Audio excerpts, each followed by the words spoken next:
Hər kəs salamlayıram. Balaca bir videoda vacib məqamı sizin diqqətinizə çatdıracağım. Video sona kimi baxmağı unutmuruq.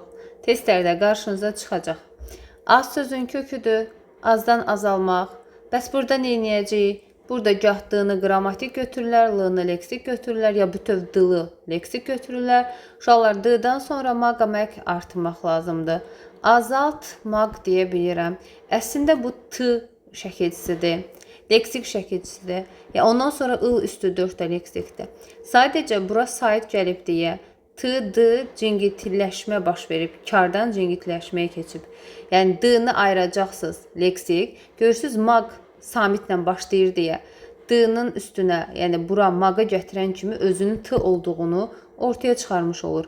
I-lı ayrı leksik götürəcəksiniz. Mış qrammatik, dır qrammatik. Nə öyrəndik biz buradan uşaqlar? Biz bunu burada görsək, adətən belə bir azaldılmaq, çoxaldılmaq. Nə edəcəyik? D-nı ayrı leksik, I-lı ayrı leksik götürürük. Yəni bu forma açılışı budur. D leksik, I leksik. Özümüzdən hoqqa verib d-nı qrammatik götürmürük. Bunu da belə yadımızda saxlayırıq. Qayda olur. Hər kəsə uğurlu.